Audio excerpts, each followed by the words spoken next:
I would love, like, I know it's impossible because this is an online tournament, but I would love it if, like, the trophy for this event wasn't a trophy, it was a crown. Oh, what if it was a crown that gets passed around, right, to each player? So if they actually ever went offline, then the winner of the last one has to remember to bring the crown, and if they don't, then Yeah, like the that'd be a capital little hat. awkward. Exactly. It's like the capital hat. You know what? No, it's not even a crown. It is just a hat. Man, that'd be sick. They could engrave it. Oh, I have so... Yo, sushi. Ring me up. Make 20. Ring We'll you get, up? we'll get lunch sometime. What for? For ideas. Oh god, shaking my head. As we commence this TVP on Glittering Ashes LE in the top right-hand corner map, spawning all the way in the top right-hand corner, we have the blue Terran player coming out from the land of China. He, of course, is going to be representing KZ Gaming. KZG! He is! Time. And spawning in the bottom left-hand corner of Glittering Ashes LE, we have arguably the best player in all of Taiwan. He is red, representing Good Game Gaming. GGG. Yeah. It is nice. You know, the decal messed me up. The fact that we were talking about sushi messed me up. The fact that this is King of Battles, an Alpha X organized event, is messing me up. I guess, but I guess Nice will get a little bit of a boost here, keeping his old team Seacal.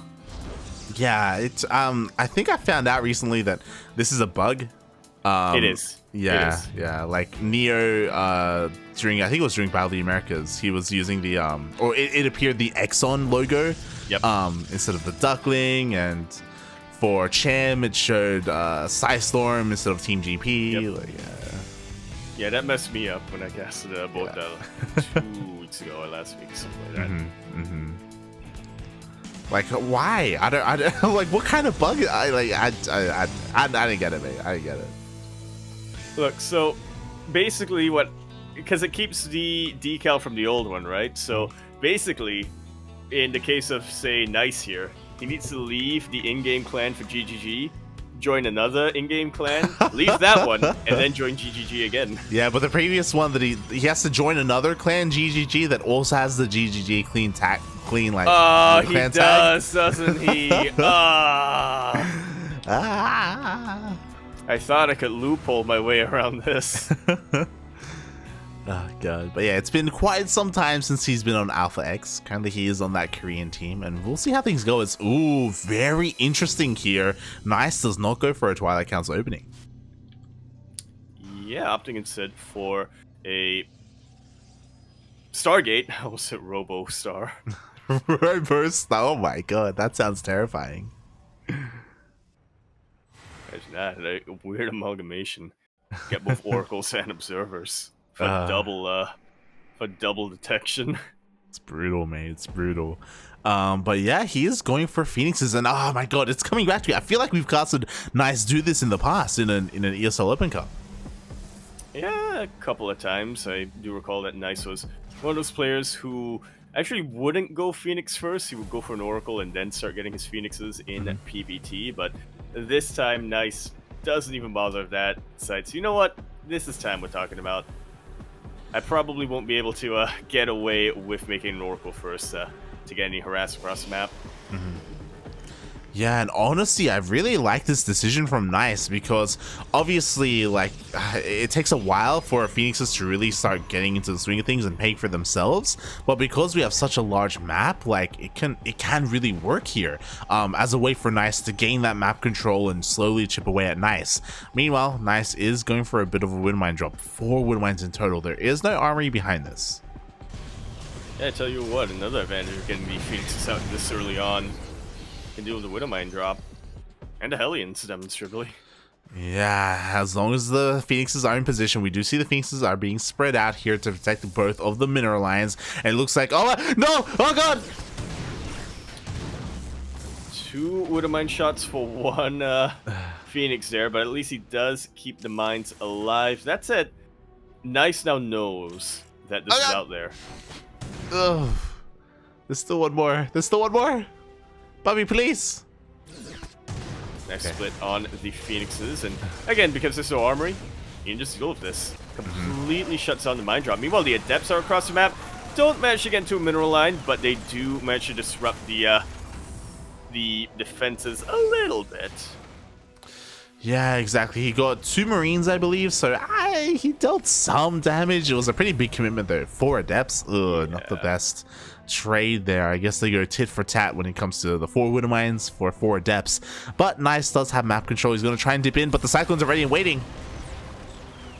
Yeah, 1 Cyclone, I mean, that can just be lifted. But 2? With lock-on? And SCVs to repair? Nah, mate. Not when your Phoenixes are this weekend. Exactly. So Nice is gonna have a hard time breaking in. I mean, actually the natural base is looking pretty exposed. No missile turret. The Cyclones are not in position. And just like that, Nice takes advantage. 3 SCVs get taken out.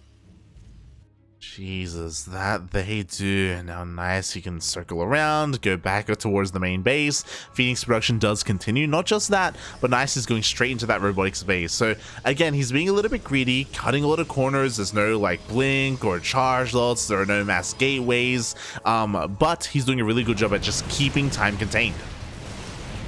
Yeah, and honestly, I feel like he does need this Robo Bay out sooner rather than later. Time has taken a little bit of damage. He hasn't gotten... His mine drop hasn't gotten much damage done, but he hasn't skipped a beat when it comes to his macro. He is about to finish up Stim. +1 weapons is not shortly behind. Yeah, exactly. Like, once these upgrades finish up, Time is gonna hit like a truck, mate. That's why we need these Colossus as soon as possible. Meanwhile, oh my god, the Phoenixes, they just keep dipping in, keep getting more and more SCV kills.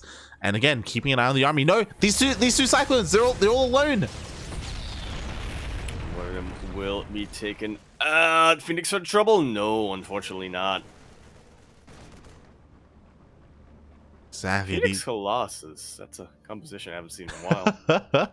It's a very risky composition to start off with. There we go. Finally, we have that gateway explosion to warp in some zealots that will protect and buffer for these Colossus. Again, there was a timing where, honestly, Nice could have died to a push because he barely had anything on the ground. But these Phoenixes, again, doing a very good job at just keeping Time busy at home. Such a fantastic... Yeah, exactly. Fantastic job of just applying pressure over and over and over again. Time has had Stim. He's had +1 weapons for a while, but has never felt safe enough to really push out. And by the time he does, I mean, mate, Colossus are done. The charge is going to finish up by then, maybe even +1 as well. So Nice will be prepared for any kind of push. I mean, it still will come down to control and positioning, but like, you know, Nice, that window where he was vulnerable, it's slowly closing. Really is, but Time is looking to make sure he can still hit that window a little bit. There aren't too many defenses here by the fringe bases of Nice, I've got to say. Mostly just a single shield battery and not much of a buffer so far for the Colossus. Yeah, exactly. The army has been spotted. How is this going to go here for Nice? We need a couple more shield batteries. We need another warp in as well. Can Nice get this set up? Meanwhile, Time, he's already here with his tanks. He's already sieging up. Yes, slowly but surely. He doesn't want to overextend. But this does give Nice a little bit more time. Takes out that shield battery, may be able to force a cancel here. But Nice just goes for the massive zealot flank. Wow. Takes out the tanks. Just like that, the majority of the tanks go down, but so do all the zealots, and now they're just naked Colossus. Oh, if he's not too careful, Time could have just stimmed forward, but you know what? Time lost every single one of his marauders. Yeah, honestly, not much of a buffer for the Colossus, but there's enough zealots on the ground that these Colossus don't have to worry about the Marines, and they're getting absolutely shredded. Look at that. Oh boy. Exactly. Once again, the tank count was reset. A couple of marauders come in to reinforce, so Nice cannot overextend. He notices he will back off. If he kept chasing, there's a world where maybe Time would have turned the tables and dove on top of those Colossus. But Nice, he's able to back off, calm down, and regather his forces here at his fourth. I'm so glad he didn't cancel that fourth base. It was so close to finishing up, and that was. I mean, I didn't think it was gonna finish up. Honestly, I thought that he was just gonna lose it off the bat because he didn't cancel it. But he's managed to keep it alive. He is already saturating it. That he is. Meanwhile, the fourth base of time is going to be on location. It's already being delayed. 4 more SCVs go down. Nice now has the map control. He's got 4 Colossus. I don't know what that he's doing out here because, mate, where's the War Prism? There's no way for him to reinforce his army. Like, I don't know, man. This is feeling a little bit overly ambitious. It's very ambitious, yeah. It definitely is. He has a recall available to him, but how much damage can time inflict on top of this army before recall hits, right? Mate, this is so risky to do. He wants to distract the army. We have a bit of a zealot run by here. Can the zealots get on top of the tank? It looks like they will, but the marine bio army does respond. And nice does back out of there with the majority of his zealots. It's a bit of a tank for his troubles, which is, I mean, it's nice. It's not bad. It is nice. It's pleasant. It was very nice, you know. Again, trading minerals for gas. Yeah. You know, you always want to take that whenever you can. Meanwhile, we have War Prism speed on the way. Interesting. We do have a War Prism finally out here. Looks like it's going to be used for a bit of harassment here. Going to try and sneak across the edge of the map. Maybe try and avoid the sensor tower. I think there's enough dead air there. Yeah, just barely enough dead air. Maybe just barely. There's like a slither. There's like a slither that's not covered by the sensor tower. Uh-oh. More exposed tanks. Yeah, thankfully only one of them went down, but one of them did go down, so I don't know. It's still not that great regardless. Meanwhile, the War Prism, we have a massive warping of zealots. It looks like he wants to try and hit the fourth base and potentially the main at the same time. And the fourth. I think he's going to be able to get it. Jeez. That said, the army supplies are about even, and nice splitting up his army is going to make it so that time with his main force has a bit of an easier time dealing with the pushes coming out from Nice. Yeah, exactly. Meanwhile, that tank from earlier finally gets picked off. We do have the Zealot run by at the third base, and the War Prism does get into the main. At the very same time, he drops across the map and he focuses down the Nexus. And who has been able to split up their army better, I think, is the main question here. So far, I'm favoring time a little bit. The warp in into the main will get cancelled. Nice has gotten a lot more damage so far with the SCVs, but time has just taken out a base of Nice. That he has. Meanwhile, Nice actually recalled his entire army over. He did not get a kill in this planetary, by the way, which I think may have been a bit of a mistake. Before recalling, he will clean up this army, but he didn't deal as much damage as I think he would have liked. Oh no, never mind. Well, even more SCVs are going to go down, so honestly, things are looking to be about even-ish. Time is... No, they're actually even on the bases right now. Nice is about to finish up another base. Exactly. Nice. He's actually double expanding here, trying to retake what he lost and expand even further here in the center of the map. Meanwhile, Time is looking to try and float and take another base. So, as you said, base-wise, they're pretty even. Worker-wise, they're anything but. Look at that worker gap. Jesus Christ. But mules, right? True. No, yeah, you're not wrong. Yeah. Nice is still ahead in the economy, but for how much longer with mules? Meanwhile, a very crucial upgrade is about to finish up. 3-3. Oh my god, only a couple of seconds off. I thought you were going to say DT Blink was a very important upgrade, but yes, 3-3 has finished up now for Time. The Nice. mules! The mules! They can't repair! Oh god, no! And they're gonna try to repair, but the disruptor shot, the Purification Nova, lands on both mules and that planetary fortress. Those two mules that survived, they're staring off into space. They can't believe what happened. They are shook, mate. Feels bad, man. So we were talking about the mules. We had a massive mule hammer here at the fourth base, but they did nothing. Meanwhile, this drop does draw the entire army over. It does take out the fifth base once again. Or is that a sick? Meanwhile, the army is drawn out of position, and Timey's coming in. A very nice EMP on top of that shield battery. Not only drain the energy, but also weakening it so the battery overcharge won't come into play at all. These disruptors are looking a little bit exposed. Purification Novas are going to be enough to draw the bio away, though. Army supplies are looking pretty even. Yeah, it's one of those things where the Novas didn't connect, but they were just used to zone away the army for the rest of the Protoss to catch up here. Nice. He holds onto his base. Sure, he lost his bottom right-hand base, but that isn't the most important one to him. And, oh god, this is still so close. I just realized so many of the Phoenixes were picked off earlier. Yeah, well, they've kind of served their purpose for now. God, meanwhile... Nice is definitely looking to trade them so he can get more disruptors or zealots, potentially stalkers, as the game goes on long enough. And meanwhile, we do have another big zealot run by 10 more SCVs went down. Time really struggling with the worker count ever since that massive kind of like chaotic engagement we had earlier. He just can't get his worker count up high enough. The mules were taken out earlier. Finally, another base is taken, so Time just needs a little bit more room again to get more army to catch up. Meanwhile, that upgrade you were talking about, Blink is done for the DTs. Thankfully, I guess there aren't that many DTs.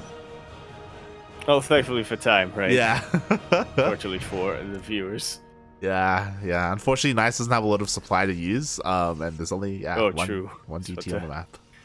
Maxed out, isn't he? And it already gets taken out. Jeez. Feels bad, man. Feels bad. But yeah, I definitely feel like Time has been able to get away with losing a lot of workers earlier on, just because when it came down to the engagements, he was pulling off some... Honestly, they look like miracles when it comes to positioning, able to just keep Nice away each and every time, buy himself a little bit more room to breathe, as he was saying. But now, I mean, he's spending his bank, Nice is accumulating a bit of a bank, and he's looking to counterattack hard. That he is, and I'm really concerned because now the disruptors are actually getting damaged out. Oh my god! A massive shot goes Very off. well timed here from Nice. Another really juicy Purification Nova. The surround is looking really good for Time, but he unfortunately did not count for Nice having this many disruptors and that many Purification Novas. The Novas were just too good. GG gets called, and Nice takes game number 1. Oh boy. Oh boy. Beautiful. I do feel like Nice was in absolute control throughout the entire game.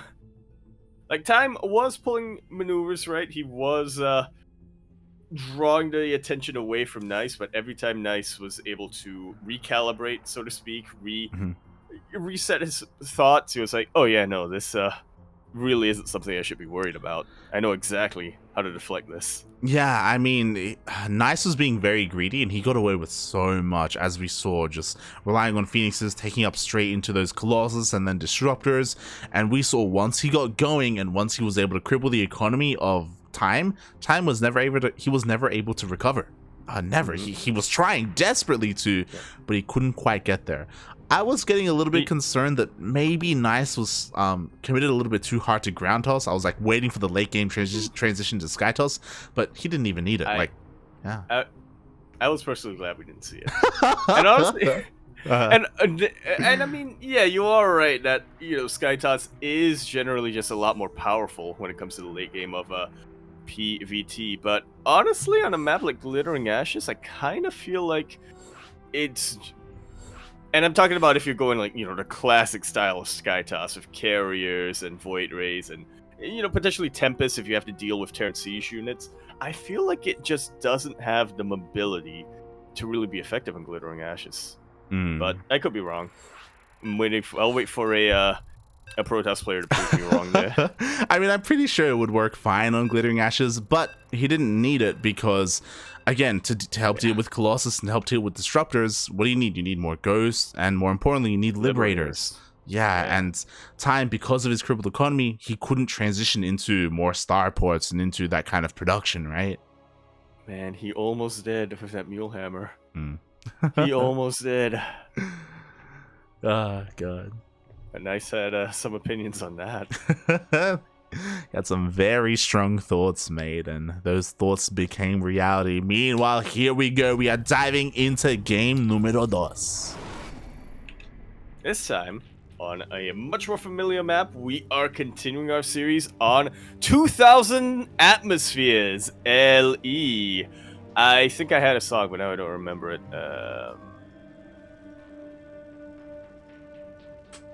Something about a mom. And the bottom left-hand corner map, starting all the way in the bottom left-hand corner, we have the blue Terran player coming out from the land of China. He is the best Terran player from China, and in my mind, he hasn't quite been dethroned yet. You know,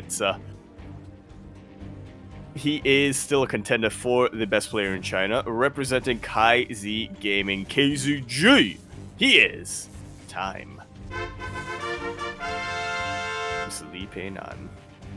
And spawning in the top right hand corner of 2000 Atmospheres LE, we have the Taiwanese Protoss player. He is red, representing Good Gaming GGG. It is Nice.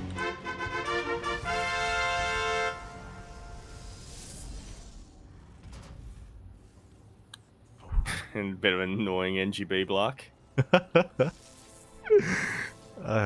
Rough transition, but speaking of annoying, shout out to Aramis Black in the chat, calling you out once again. Once again. Oh god. One day, you know what? You should just shave what little you have, because you know it will force your mustache to regrow faster. Does it? Yeah. I think. Here's the thing. I feel like I actually might need to, because I didn't fully think out my Halloween getup. What do you mean? What is your Halloween getup? What are you talking about? Well, you'll find out on Sunday. What does that mean? Assuming it gets delivered in time. Oh god, no! What have you done? Ay. Already a bit of a moral victory coming out here from a Nice, forcing the liftoff on that barracks. Yeah, I mean, he had to do something, right? Especially because the NG base still has not been dealt with. The Zealot was forced out here for Nice. Meanwhile, Nice going for a very fast Twilight Council. I mean, he's got to do something with his resources since he couldn't throw down a Nexus. I was hoping for a proxy pylon for a Dark Shrine, but Nice didn't go for it. Yeah, much a disappointment of, I think, every sicko watching this series, myself included. Yeah, I was like, yo, let's go, bottom right-hand corner of the map, but then the probe just went back home. It's like, okay, fine. And, oh my god, so we do have a straight-up 1-1-1 opening here. Oh, it is scouted, at least the CC is scouted by this Adept. Yeah, the CC, the Hellion as well.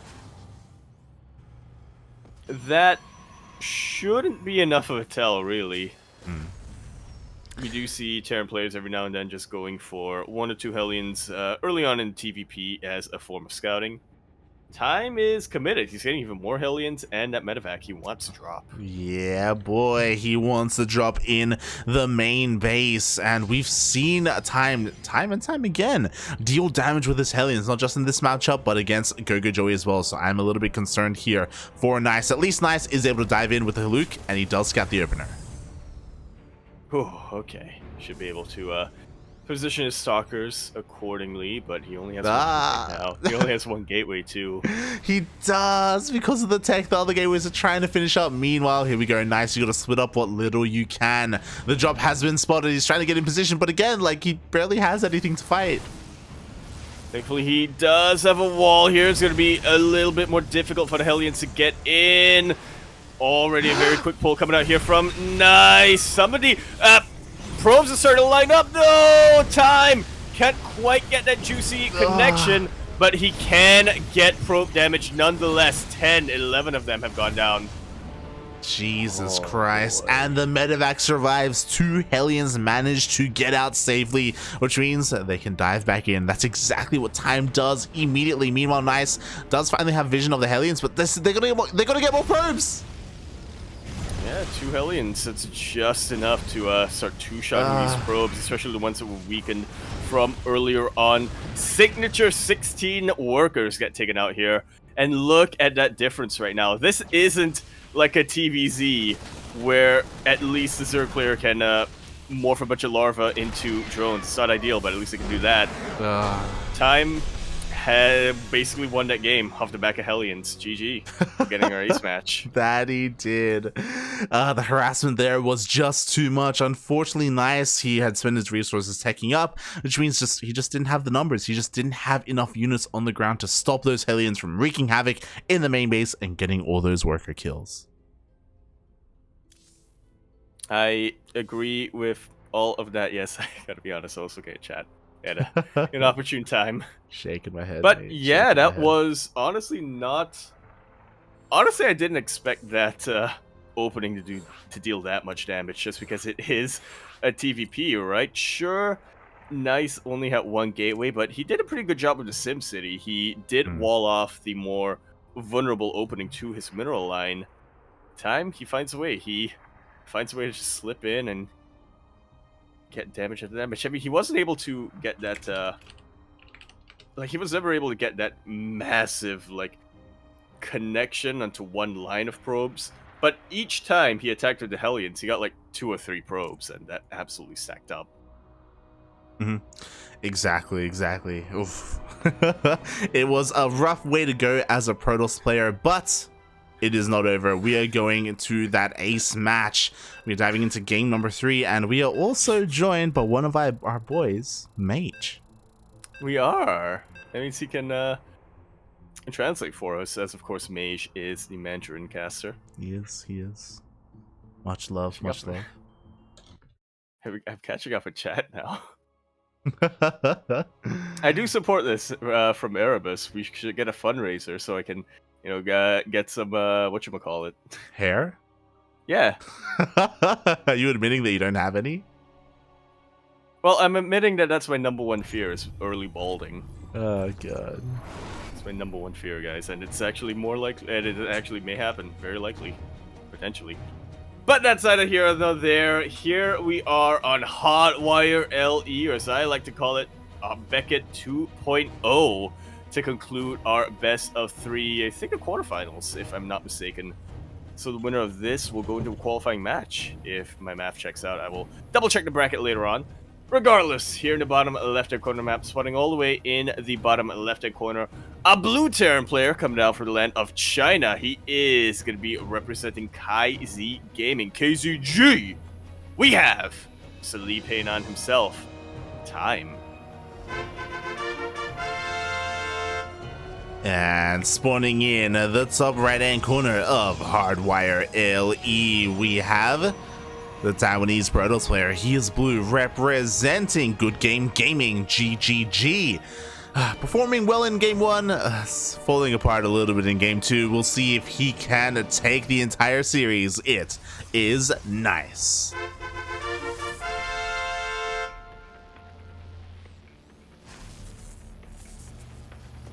I would like Erebus to know that I made my Twitter profile picture when I was 15 and really concerned when I was like, why don't I have a mustache yet at age 15?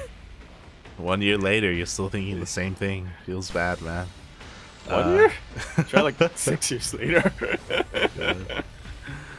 But yeah, very bold move here by Nice, going for a bit of a low ground wall, a little bit more greedier, but instead going for a much faster Nexus. Yeah, and on Hardwire of all maps of the current map pool, I mean, we have a lot of maps where the natural base is a bit of a ramp leading up to it, so it's not too surprising for the Protoss player to get that low ground wall. But this is Hardwire we're talking about. Not only is there no ramp leading to the natural, there's also a lot of Reaper entrance points in the main base, and by a lot I mean 2. But one of them is massive. That there are. So again, nice cutting some corners here, but at least he's cutting out these stalkers. So he will have a bit of an army. He's actually going immediately across the map to try and delay this CC. He's not going to find too much damage. Maybe he can get a kill on the SEV building the bunker. Maybe. Yeah, potentially. We'll see how well Time is able to control this. He already has a backup SEV waiting. You'll love to see it. So the Stalker gets a couple of shots off, but I mean, as we see, no damage is really done. The bunker finishes up, Time is safe and secure. But nice, he has a very cheeky probe and a very cheeky pylon. The Twilight Council's about to finish up, Light. That Twilight Council's about to finish up, and I don't see any other form of tech coming down. Okay, there you go. Here comes the research. All right. Yeah, we do have Blink on the way here. We'll keep an eye on the gateways to see how aggressive Nice is going to be with this. If he just wants to go into Blink Stalkers, you know, safely, right, just for map control, or if he wants to apply that, there we go, that aggression. All right, Nice is feeling very confident in his Blink control. It's been a while since I've seen Nice go for a strategy like this in the PvT. I'm definitely a lot more used to games like game number 1, right, where he does just rely a lot more on the Phoenixes early on to get map control. Yeah, and honestly, it's been a while since I've seen him really focus on Blink Stalkers. Yeah, and honestly, this can deal a lot of damage depending on what Time does here. He's going for a bit of a Widowmine drop to begin with. This will delay the tank, so these Stalkers could deal a lot of damage. But again, depending on when this hits, like if a tank does come out, then Time is going to be okay. And yeah, he doesn't go for an add-on switch. Yeah, so far I'm just keeping my eyes peeled as to whether or not we get a sentry, because Nice doesn't have any way of getting high ground vision into that main base. True. He will have to, you know, take the long way around, or he will have to go the hard way of fighting through the natural. Yeah, exactly. That's why this is going to hit a little bit faster, because he's not waiting for a War Prism or a Robo, for example. He's skipping that entirely, just making nothing but Stalkers across the map. Oh boy, this is going to be hard. We'll see if Nice can break him at the same time that Widowmine drop is about to hit the natural. Yeah, I would definitely say that Time has the tools he needs to hold, but he does need to remember to pull SCVs to repair. Already this one Widowmine not actually getting as much damage as I thought it would, but still, 2 probes, it will eventually add up for Nice. As he blinks right on top of that tank and takes it out. Decent SCV control.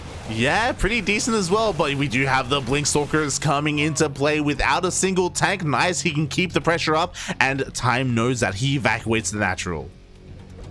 Or half a natural. These 4 SUVs who got left behind. He has to go on top of the tank. He has to break through. He knows that he doesn't want to waste any time here at the natural base. He wants to kill his opponent. Yeah, but is he going to be able to? Only 3 more SUVs go down for, I believe, 6 total. It's not the devastating amount of damage you really need if you're in Nice's shoes. Yeah, exactly. And the tank does come out just in time, and Nice is well aware that he can't really break into this. The tank reveals itself, and Nice has to back off. Ambaros unsieges. Yeah, some nice micro. He does come down here to the low ground. Nice backs off, and behind this he's probing up, and I believe, yes, he has dealt with the Widow Mines. Yeah, that's kind of the fortunate thing when your opponent doesn't get the armory out. You can deal with Widow Mines using probes.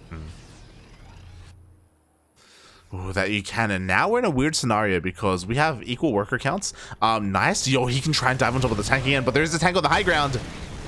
Yeah, there is. He's trying to use the Zealots as a bit of a buffer and trying to get some friendly fire damage. Gets a little bit, but not enough to really overwhelm here. Nice is not teching up at all. He is focusing every single one of his resources into units. I mean, that's why he's getting Zealots out right now. Yeah. Like, sure, they can act as a little bit of a buffer, but we know that the main reason is because Nice is running out of gas. Yeah, he just wants to tank those tank shots as best he can and dive on top of them. I'm a little bit worried every single time. He once again rotated his tank to the low ground. Like, it's so exposed here. Like, it's gonna go down. Oh, never mind. He doesn't make forward. He just taps out. GG is called. Time holds time and time again.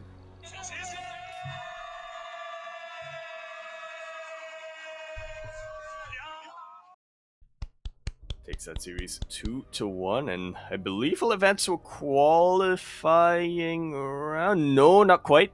Oh, no, nowhere Still near have me. one more. Not pretty close. We still have one more round before we get to the qualifier. Exactly, yes.